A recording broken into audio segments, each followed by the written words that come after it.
Yeah, so we're talking about voice acting for video games today. Huh. Yeah. You guys know anything about that? No, I thought this was the... I don't know. I thought this was a yoga seminar. Oh. Actually, at the hotel I'm staying at, there's jump dancing going on I saw that. at 8 o'clock in the morning. I want to kick somebody, talk about kicking somebody in the nuts. That was just like, come on now. Yeah, it was great. Not doing anything. And they tested it at 6:30. So, yeah, that was a lot of fun. If I seem like I'm a little out of it and a little weird, you can blame those dance moms. That's all I got to tell you. Eastern European sausage and jump dance. That's right. That jump dancing. Wow. That's no good. But Minneapolis, voice acting for video games. I guess we just start taking questions. I mean, there's really so there's a mic. We're gonna start taking questions. So if anybody, please feel free. You see the mic right there? Yeah. Don't run each other over. Thank you. But you guys are nice to each other No, up here. Other elbows, places, people are like, I will stab you to ask this question. Pretend you're a dance. You have to So it's stand all up, good. guys. There's no app that will do it for you. You just got to get up there, there's not a do that shit. You don't have the standing app, dude? No, I don't. I have the standing app. Man, I need to. Okay, there I got it. I don't have the newest iPhone yet, so. That's it.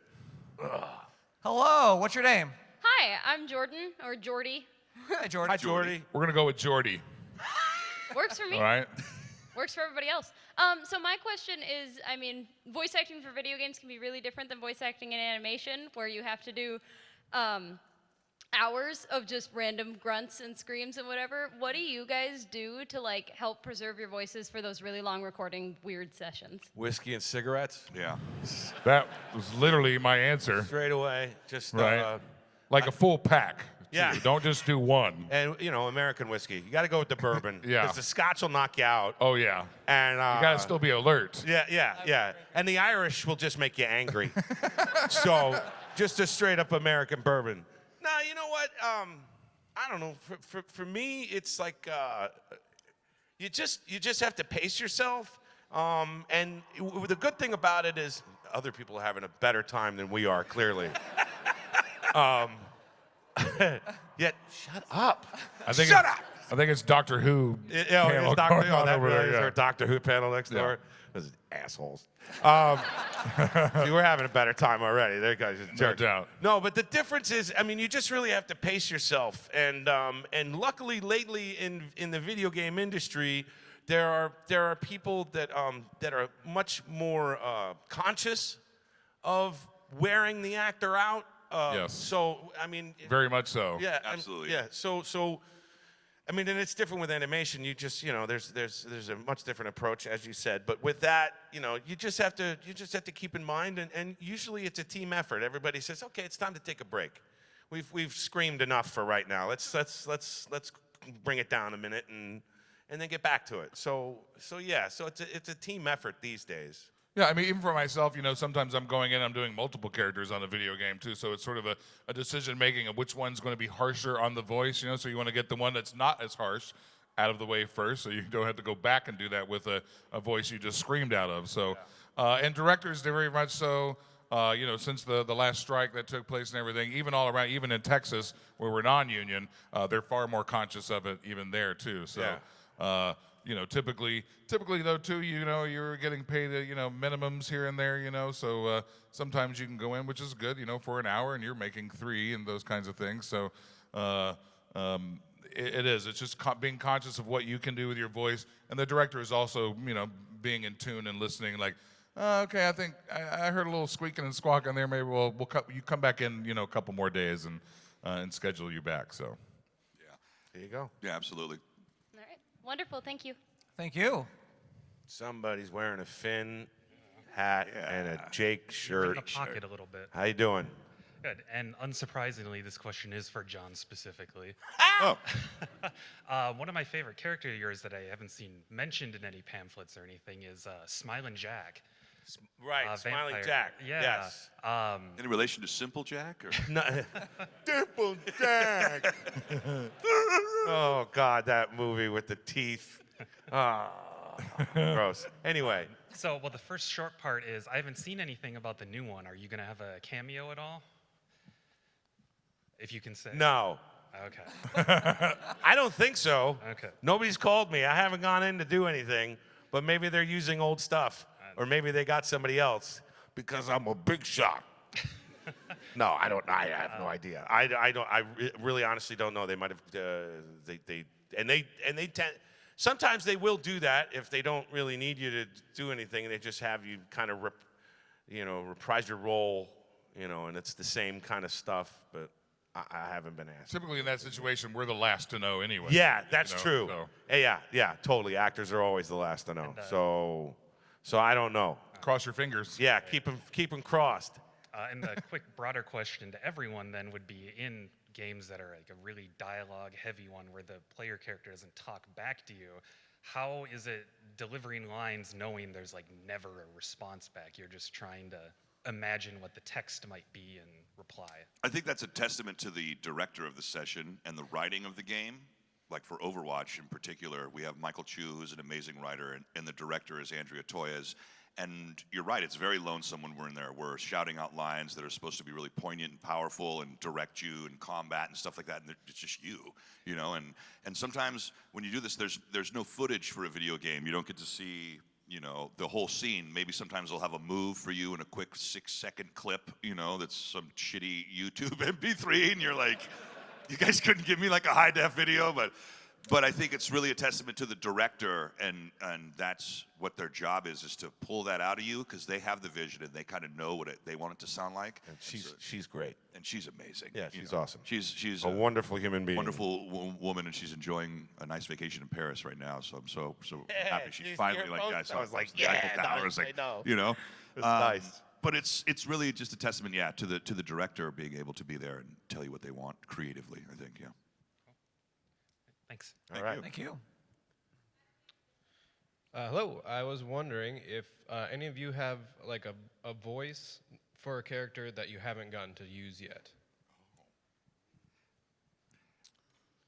I guess. Maybe. Maybe. I don't know. It hasn't come out yet. Yeah, maybe. I know. Nobody's created the character for us to.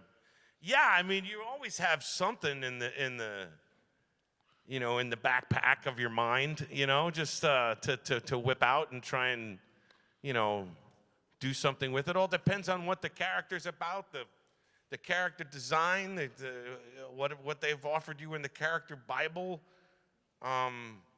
It's all a matter of, listening to yourself and listening to what they're asking you for, and then you just, turn the dials in your brain, just like, come in Tokyo.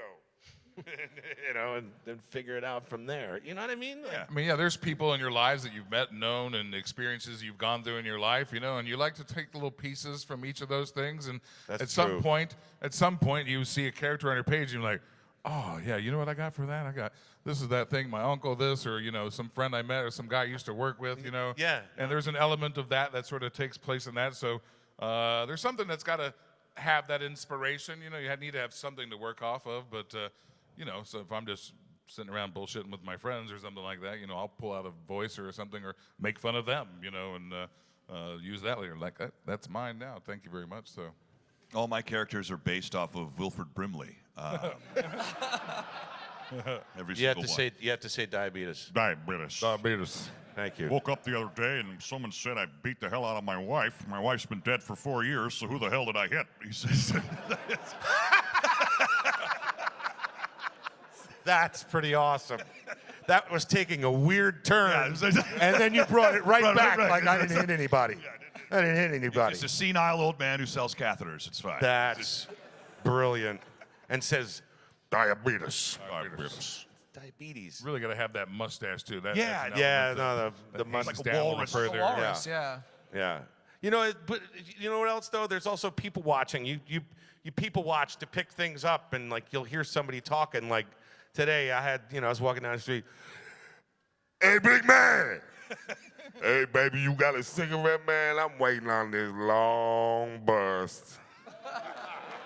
So that's one, I guess. You know what I mean? It's better than waiting on the short bus. Yeah, exactly. Just saying. That's all right. Just saying. That's it. Thank you. Thanks, Thank man. you. Hey, Mandy. Hello. How you doing? All right. All right. Nice to see you. So I was wondering if you three could have a shot at voicing a character that you haven't voiced for from a game you haven't voiced before, who would it be? Who will we voice? Darth Vader, Nice. right off the bat. I'll take the most iconic character ever. But how would you do him, though? I mean, it's straight up, just be like, I find your lack of cheer disturbing, or, I need the plans to the rebel base, just go straight up James Earl Jones. And not that I want something to happen to him, I hope he lives forever. But like, if he could pass and bestow the title upon me or something, like a helmet goes on my, I don't know what happens. It comes down from the ceiling inside a cubicle thing, I don't know, but, and then you are now Vader, I'm like, I don't know. Maybe one day. I would love, I grew up watching so many Frank Welker cartoons that I would love to try and, hey, what's up, guys? My name's Fred, but I'll never do it. It's just a terrible Fred. That would be cool. Or like Megatron or Optimus Prime. But again, I don't want Peter Cullen to die. So Right, yes. I want him to float down in the cube and bestow me with the Allspark Right. and say, Where he goes, it's now yours. roll out. Transform and roll out. I'd want to do Darth Vader, but as Tracy Morgan doing Darth Vader. Yeah, that's right, Luke. I'm your father's. That's for real. I'm gonna cut your hand off, son. Yeah. Join me, Yo, we can rule the galaxy. That's for Father, real. son. Boba Fett is my uncle. I'm related to everybody. That's for real. Yeah, I got that lightsaber. I use the Force. I fuck Yoda. That's for real. Sorry, kids, if there's any kids here. I just ruined Star I Wars decided for that you can have Vader. Yeah, no, okay. I don't want it anymore. Yeah. This is what I want I'll be Vader to be taking over now. Vader. That's for real. Yeah. So, yeah, I guess, yeah, that's what I'd do. Sure. I don't think I'm going to think of anything was else amazing. all day. Nah, that's it. Yeah. Thank you very much. Princess Leia as Tracy Morgan. Tracy. Yeah, you my only hope, fool. Yeah, Obi-Wan's Kenobi. He always puts S's on the end of things that are unnecessary. Obi-Wan's Kenobis. Lightsabers. Multiple Kenobis. Yeah, that's a bunch of Kenobis. They from Yonkers. Sorry. That would be like if they was from Mankato. A little bit of local humor. All right. there you go. Hello. Hello. Hi, how you doing? I'm doing wonderful. How are you? All right. What's your question for? My question is, I assume most of you come from other acting backgrounds before you got into voice acting. So what was your first experience like voicing a video game? Because I know that these sessions tend to be very different from your typical stage production or even voice acting sessions in general. It was kind of, it was almost like, wow. I didn't realize, like, you could walk into I can't remember what my first video game was. Maybe it was, it might have been Final Fantasy. I'm not sure. But the amount of, a script this thick, just like, oh my God. I've actually taken papers, thrown them in the air, and done snow angels in the papers. That's how thick on the floor it was. But yeah, the amount, just the sheer amount of stuff is kind of just like, oh my God. For those of you who don't know, paper is stuff we used to write on Yeah. back in the day. And the scripts will come out, but these days it's all digital, of course. Yeah. But yes, yeah. there was a time where it was all There was a paper. time when they killed trees. But yeah, I don't know for you guys. Well, my first video game was not too long after I booked the part on Dragon Ball Z as Mr. Satan. So it was definitely a little bit different. You had a little more freedom, at the same time, but a lot of it in that experience was odd because you were trying to fill a block of time previously what the Japanese had set up. So you're listening to what the Japanese Mr. Satan said, and and then you would like try to match that length of time. So you're playing to nothing, and no there was no visual representation whatsoever. You know, so it was a little bit different, not experience, and I don't prefer that to just having you know a regular video game where I'm not having to do something that someone previously did. A little more freedom there, but yeah, the lip sync is a pain. That's staring at a screen, Open and mouth, closed mouth stuff. Yeah, It's- just and trying that's to something ma- that's a little match different the lips. in anime compared to video games. There's a lot of open mouth, which is when you're and closed mouth, Yeah. you know. And in video games, clenched teeth. yeah, clenched teeth, yes. side, There's, fire. I mean, there's so many different expressions.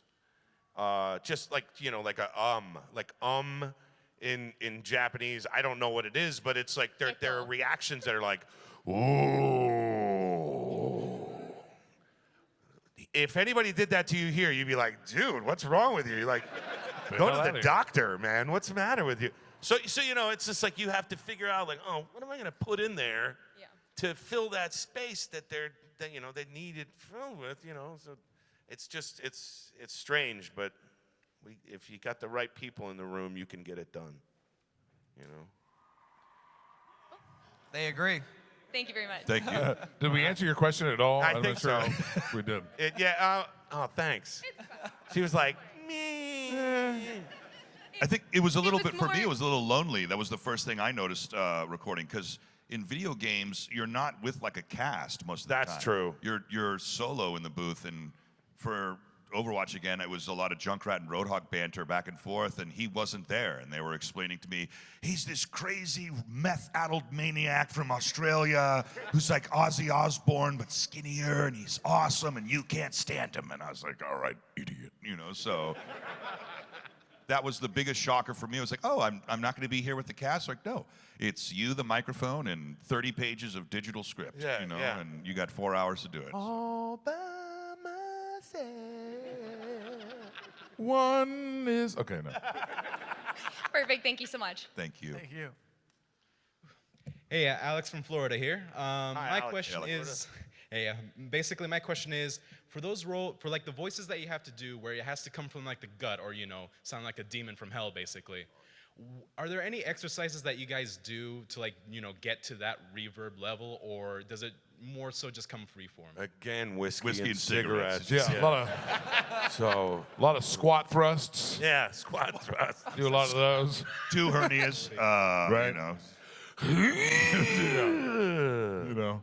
I think it goes back to some, like, I did theater when I was younger, and they train you in theater. Speak from your diaphragm, speak from your Yes. stomach so you can project. And if you speak from your throat, you're going to tear up your throat. Yeah. And so for those demonic voices, in particular, we all have a very low register voice up here, obviously.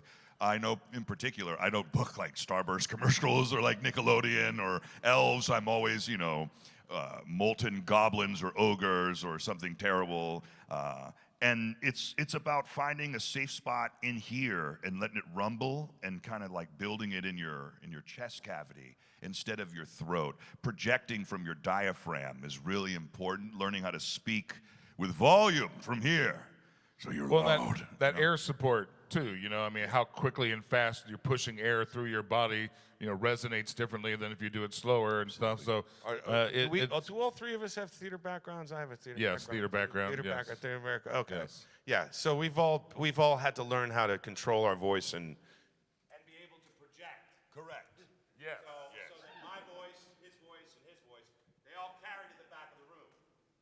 And that's what we work with when we do stuff like that. Except when you have a microphone, right there, and you learn how to work it, you can eke out certain things and certain rumbles and certain it's a combination of that, of the training and using a lot of breath and using your diaphragm and really learning how to work the microphone. Mic technique, it's Agreed. called. The Yeah. official word is microphone Yes. technique. And Yeah, mic technique. That's for real. Yes, right? Obi-Wan I Kenobi. know mic technique. Mic technique is from Queens. he's a DJ. He's Greek. He owns the diner. That's Mike Technique. That's his name. That's his name, Mike Technique. He has tzatziki sauce. That's stupid. Loves the Oh Euros. my God. Loves the Euros. I love to it, Tracy. I'm sorry. I love a good Greek yogurt sauce. Yeah. Right? So, did that answer the question right there? Yeah. Push yeah, air, cool. push air All right. faster.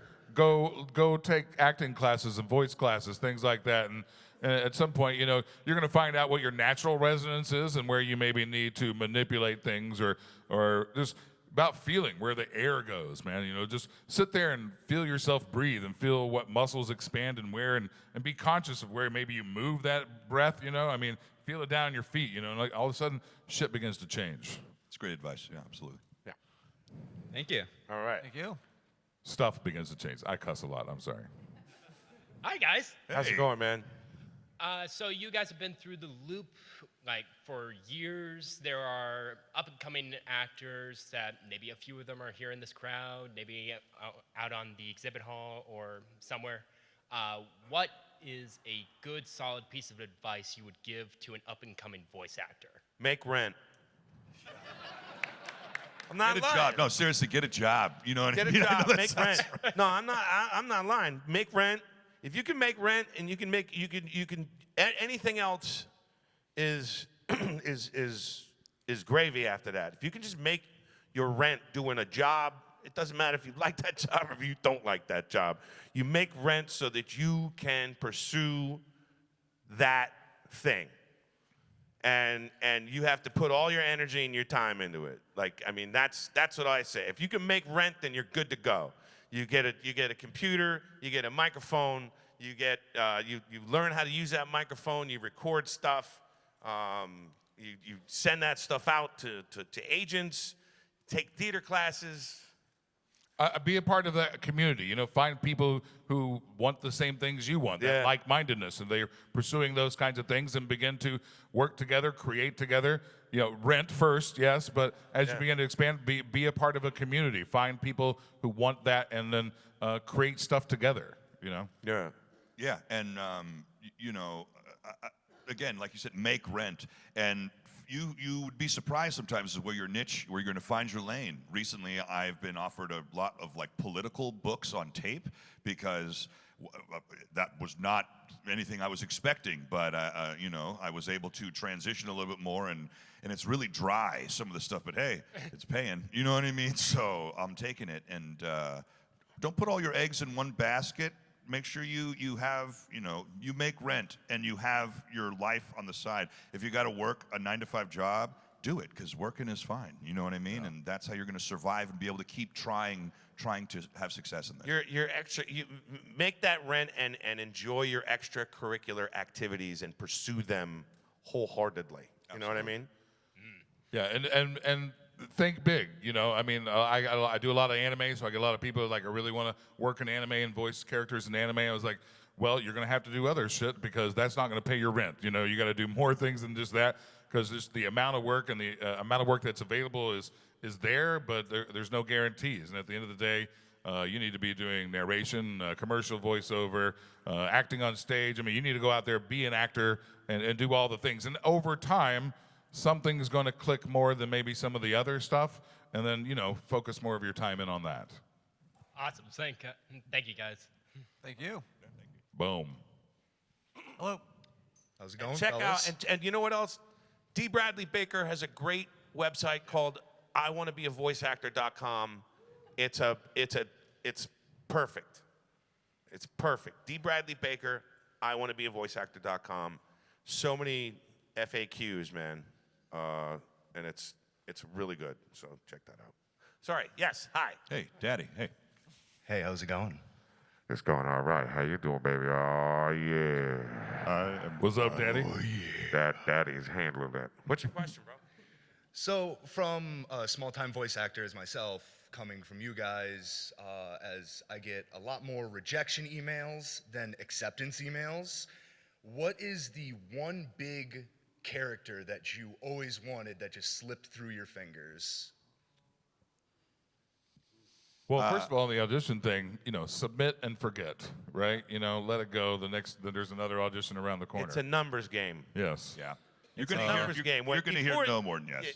Before you know, you get your first gig, great. The next one might not come for another year.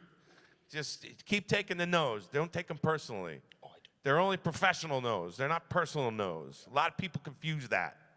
And just forget, don't worry about it. Do your best thing, and then, okay, that's it. I gotta keep going this way. Just put it behind you. It's not, you don't worry about that.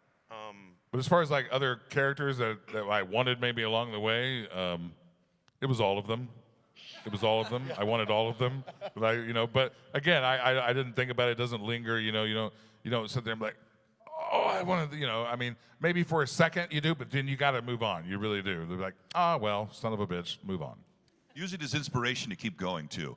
I use rejection as a fuel. It fuels me a little bit. You know what I mean? And I think John just hit it on the head too when he says it's a professional no. It's not a personal no. And take that as the fact that you even had your name in the hat sometimes, it means the world to me. With my agency, there's some big hitters in my agency. So when I audition for a job sometimes and I don't get it, this is stupid, but there was a Heinz mayonnaise commercial recently, and I really wanted it. And hey man, that's a big man. Those commercials are sweet. Those commercials are sweet. Sweet deals. And man.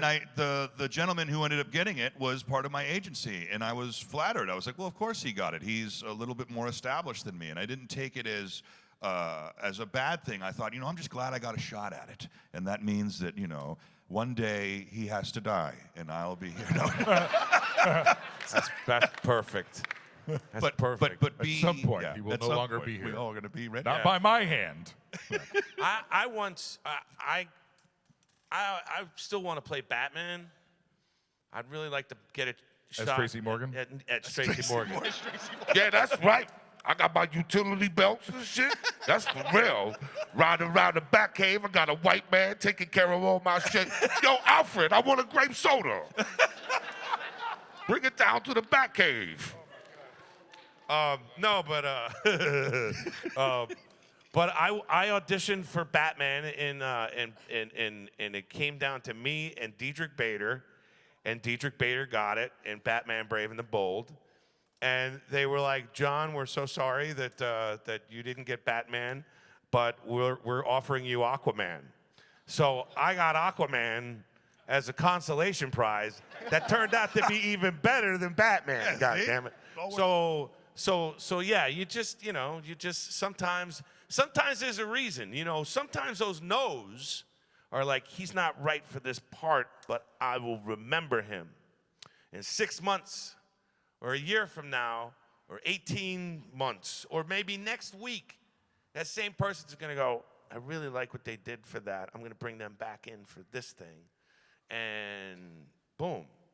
That's how I got Futurama. The same people that cast Futurama cast Mad TV, and I got Mad TV. I auditioned for it, and I got it, and my manager and my agent said, don't do it because the deal is shit. And if anybody asks, if you ask anybody that did Mad TV, all of their contracts were garbage. They're just bad contracts. Not enough pay. They would lock people into these things, like 5-year deals. You can't do anything else. It was awful. And I said, all right, well, there goes that, man. Okay, I'll take your advice, and I won't do it. And 6 months later, Futurama came around, and I auditioned for it, and I got it. So that's the thing. The no, either you say no or they say no, can turn into a yes. And that's the thing you got to keep in mind. Yeah, too bad that show didn't turn out. Yeah, I know. Too bad. Mad TV. Right. Shit. But the funny thing is, all the people that were on Mad TV were on Futurama anyway, so Right. I didn't really have to do Mad TV. I don't want to be the UPS guy. No offense to Beautiful. to anybody that's the UPS guy. No. What What was that? Stewart. No. Yeah. I don't even. I'm all right. I'm good. But I hope that. Yeah. No, thank you very much. No, absolutely. bro. Hang in there, man. Good luck to you. Yeah. Hello. How's it going? So I got a question for you guys. Out of all the games or any roles that you've had for since you voice Roadhog, is there anyone else from Overwatch similar for any of your guys' roles that you wish you could have voiced? If you wanted to voice Mercy instead of Roadhog, which I think would be hilarious. I'd be a 10 out of 10. I'd pay for that DLC. I don't give a shit. Pardon the language. I thought that Reinhardt, because I'm a huge fan of Darren DePaul, and I would have loved to have been the Crusader. You know, that would have been really cool, right? Yeah.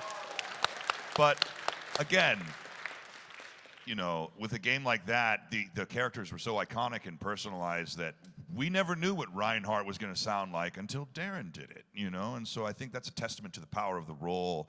And again, you know, of course there's roles that we all wish we could have, but I'm proud that I was able to put justice and that my voice fits with the universe with Roadhog and people like that. So for me, that's really cool, you know?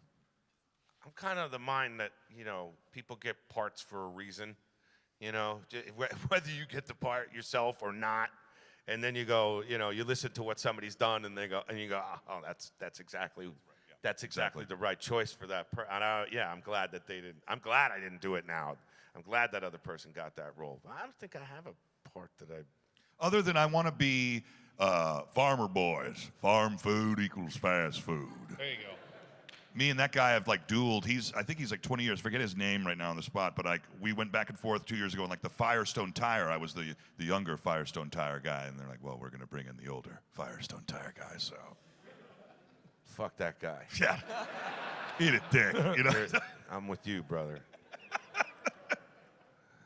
I always felt like I wanted to do like a Tool commercial, though. One of the Tool commercials guy, or the guy, what's the dungarees guy, the commercial? Duluth Yeah, the boot. I don't know. I mean, it's a hell of a great voice. I was like, I want that voice. I'm gonna steal that one, man. I'm gonna use that. Sam Elliott style. Do some Stanley Tool commercial with it later.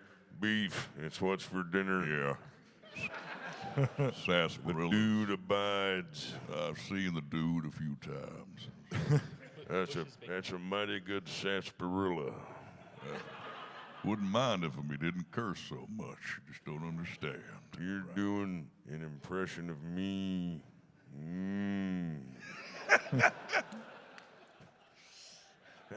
Tracy Morgan. Yeah. Yeah. Yeah. Look at my crazy mustache. I want a sarsaparilla. The dude abides. Yeah. I'm on a show with Ashton Kutcher. That's right. I'm on a show. Yeah. I'm friends with Eddie Murphy. I went to Eddie Murphy's house. I had ballpark fights. Sorry. I could do that all day. I know. We could be here all day with Tracy. I could sit there and do that all day with Tracy Morgan. Sorry. Thank you for your question. Thank you for your question. Thank you, brother. I hate to be the bad guy, but we got about 5 more minutes or so, so we're gonna try to get through as many questions. The lightning round is coming right now. So a big bang boom. We gotta get this thing down. 45, 35, 45 in the back. And I get it 95, 45, 85, 85 over here, 85, 95, 27, 27, 89, 89, 91, 94, 95, 97, 98, 99. All right, sold. Yes. In your guys' free time, do you ever play any of the games you voice acted in? Yeah, yes. Yeah, I Yes. played the crap out of Borderlands 2. I'm still waiting on my free copy of Borderlands 3. Gearbox, what's up? Where's my copy at? Yeah, I play a lot of video games in general, so to be in them and be a fan of video games and to also get to be in them and play them and be like, you know, this is an awesome game. Now, I've been in like some crappy games and be like, oh, damn, I shouldn't put my name on that one, man, damn. I hate that game, but then I've seen some games that I thought I wanted to be in, and I went and played them, and they were crap. And I'm like, oh, thank God I wasn't in that one. Man, I'd hate to put my name on that crap. I played a lot of Gears. I've played a lot of Gears. When I was single and living in Hollywood and like, you know, living in this apartment building where I just was louder than I should have ever been in my entire life, I used to play Gears of War, and I used to play it at night, and I used to yell at the screen, and I know my Armenian neighbors were just like, what is wrong with him talking to himself all of this time? I hear him screaming and screaming and screaming and screaming. There's no one there, not even And there's Pep. gunshots. There's Very nothing. upset. There's never a hole in the wall. So, yeah, I've played plenty of Gears. I stream a lot, so I'll stream Overwatch, and we do a bunch of, I'm the best in the cast at the game. Yeah, come at me, Mercer. No, so. Nice job, dude. Shots fired. Nice job. So, Shots fired. Shots fired. So we do. I love playing the game, and it's really fun to play any game that you. I did Rage 2. I did the villain for Rage 2, and they did some motion capture in that, and that was I had died like extremely violent deaths in that. So it was like watching me get stabbed in the eye with a needle, and then my head blow up, and it was just like, this is great. So. Thank you. It's surreal sometimes, you know. Yes, sir. So, out of all the stuff you guys have done, what's your favorite game that you voice acted in and your favorite line from that game? For me, real quick, it was a dream come true when I got to be in World of Warcraft, because that was a huge. I went through a rough time in my life when me and my son's mom split up, and World of Warcraft was a huge crutch for me, and it kept me in the house and kept me out of trouble. And when I was feeling down and depressed, it was such a big boost for me, and I met a lot of amazing people on there. And when I finally got to be a part of that, I got to do a quest with when you go to Uther's tomb, and I got to hold the Ashbringer as my character, a lot of really heavy lore stuff for the Alliance. That was amazing for me. That was a dream come true, for real. It probably is Borderlands 2, I think. And one of my favorite lines, that turned out not to be a line. It's just something I thought I said. The line was, now go punch a bad guy in the dick. But I said it like, now go punch a fat guy in the dick. I just thought, the writer's like, that's not what you say. I'm like, mine's funnier. So. I think, oh God. You're welcome. Marcus Phoenix in this last game, there's a character named Foz, and he's a real hotshot guy, and he's like, well, why don't we have someone with real military experience? And Marcus looks at him and goes, the name's Foz, right? And he says, yeah, it is. I look at him and go, shut the fuck up, Foz. Yeah, it was a good one. That was a good one. Yeah. Can I make a line request real quick, Josh? Well, Say bacon one more time. Don't say it. Say bacon one more time.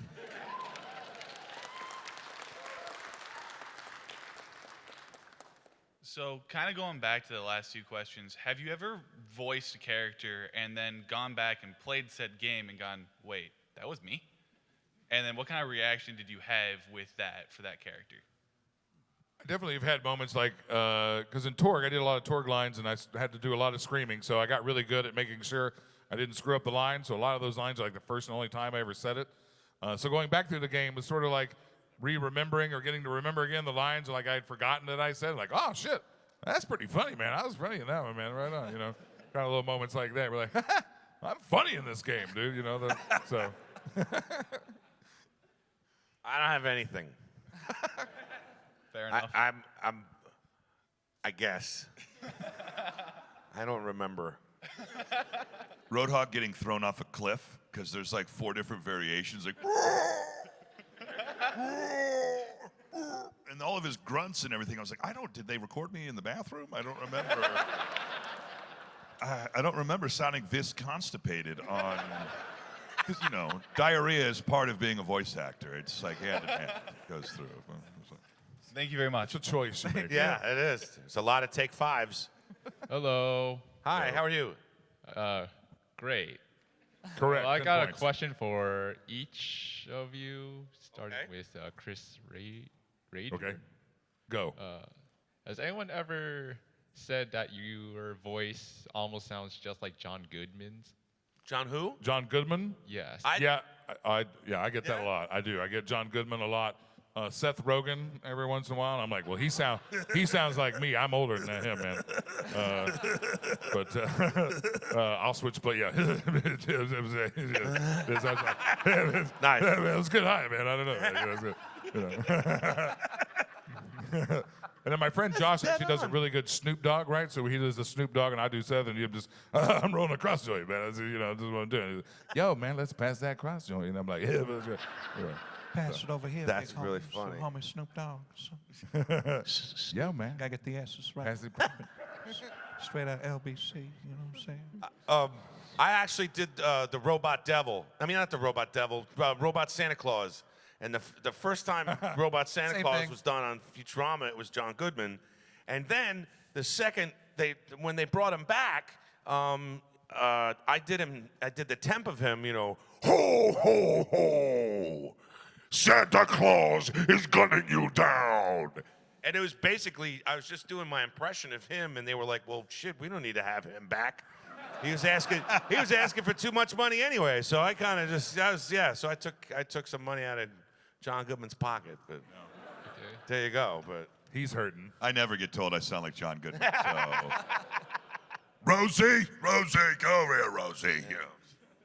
Yeah, that isn't good. No. Kidding, Josh. Like, you're out of your element, Donnie. You're out of your element. Oh, man, the fucking Eagles, man.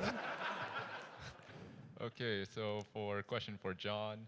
Uh-oh. I have yet to watch Disenchantment by. Well, then what's the question? There's no thing. Like, go watch the show. for I'm not answering. For the next season, like, is it possible for Bender to make a cameo since it's already happened, and it happened in a split second. You got to go find it. Yeah, but Yeah. like another. You got 2 seasons to go through. I've already watched all that shit. You got What's you got up? 20 episodes, man. That's on you. That's not on me. I'm not. Nope. Nope. No. You got to watch them. What's your third question? It's for Josh. I was wondering if you could say one of the many lines of Roadhog. Yeah, I can. Thanks. Thanks. There you go. Thank you. That's a good one, dude. That's a good one, Josh. Push off. Thank you for your questions. Have a great day. Hi. Hi. How are you? I'm pretty good. All right. What's your question? Like, how did you get your first voice acting job? Whiskey and cigarettes. There it is. I got mine. I was in a comedy troupe in Dallas, and my friend Mike McFarland, who plays Master Roshi in Dragon Ball, he came back into rehearsal one time for our show. It was like, hey man, these guys out in Fort Worth are paying actors to do cartoon voices. I'm like, and they're paying you? And he's like, yeah. I'm like, if you can do it, I know I can do it. Give me an audition. And so I went and auditioned. Mr. Satan Hercule was on the docket that day, and I was like, that's Hulk Hogan. And I went and gave him a Hulk Hogan thing, and they were like my 80s wrestler vibe kind of thing, and they liked it, and I got the part, and end of story. I auditioned for a Toyota radio ad in New York. It's my first audition. I was doing stand-up in New York City, and there was a guy that actually turned out went to college with my sister, and I became Jenny's younger brother, which was such a pain in the ass. Trying to be a professional and say, oh, it's Jenny's younger brother. Oh man, why has Jenny got to follow me around? But I booked this. It was my first audition with this agency, and I booked my first job right out of the bat, and right off the whatever the saying is. Jesus Christ. But I booked this job, and it was basically every guy around the corner in Brooklyn or in Queens or whatever, Jersey. This guy, hey, how you doing? I'm doing all right. How you doing? You doing good? Hey, all right. It's like that guy, and I booked it, and then I just did a lot of that stuff in New York, and then when I moved to LA, that was when I started doing a lot of cartoons. But my first gig was in New York. First gig was a Dockers 365 custom khaki. Is what I did. Ooh, that's a sweet gig. It was a sweet gig. It was the first one I did. A guy named Justin Lomax, who's now like the VP of like marketing at Twitter or something crazy, was friends with some of my friends who were going to this music school called Expressions, which is kind of like MI, Musicians Institute for the Bay Area.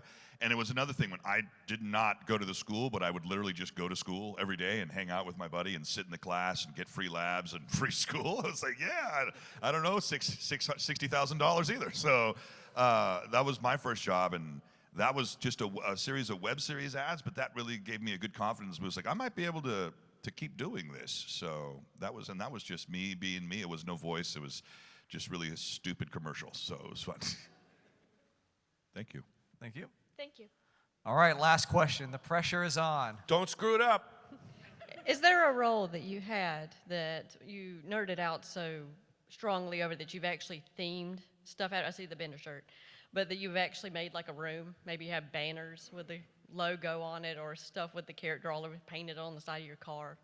Like just Wait, so let me get the question straight. Like, you, say that again, because I just went. I think turned to mush. Basically, is there a character that you've done that you kind of now nerd out over and maybe collect stuff and put stuff in your house? Those kinds of things? Well, you know what? I usually get, like, all of a sudden, if I get a gig, all of a sudden somebody's just like, hey, here's your Funko Pop. And I'm like, are you really? Oh, my God. So I don't usually go out and get stuff. It usually gets Handed to you. Yeah, handed to me. And I'm like, holy shit, look at this. It's so cute. Look at this song. Song used to have a mustache. I don't know. It always freaks me out. Like, I was in New York in September, and I went into Times Square, and there was a Disenchantment big sign, and then there was a big Gears of War 5 sign. No way. In Times Square. I got a picture of it. It's on my Instagram, and it was so, I couldn't believe it. I was, hey, the kid from Jersey did all right. Look, he got 2 billboards in fucking Times Square. Oh, big shot. Give me some money. Oh, boom. So that was kind of cool. That was recent. So that was just like, oh, my God, that was really wild. But, yeah, I guess. For me, was when I got my first action figure, which is the Funko Pop, was it was amazing. It was a dream come true to have yourself and a character that you voiced have a physical representation. And Jinx clothing just sends me boxes full of shit all the time, and I'm like, I'll wear it and I'll make a video. Send me more. So nice. A lot of sweatpants and like, a lot of sweatpants in my wardrobe now, and my poor wife's like, what are we gonna do with all this shit? I'm like, you got too many sweatpants. Yeah, you need to make them with the shorts. Get you some scissors. That's it. Get yourself some scissors, son. Yeah, son. Yeah, for reals. For myself, I do have a little corner of my living room that has lots of Mr. Satan, fan art and figures that I've gotten over the years, and I call it my Satan shrine. And if you come into my house, you do have to pay homage to the Satan shrine. You must stand before it and say whatever you need to say to the Satan. Anyway. Yo, what's up, Satan? Yo, what's up, Satan? Yo, that's for real. Yo, what's up? How'd you got funk with Jesus? Yeah, what's why you gotta have beef? Why you gotta have beef with my Lord and Savior? And on that, I don't think it could get any better than that, so we're going to go ahead and cut it off right there. Thank you guys for hanging out with us. Thank you, everybody. Thank you so much, guys.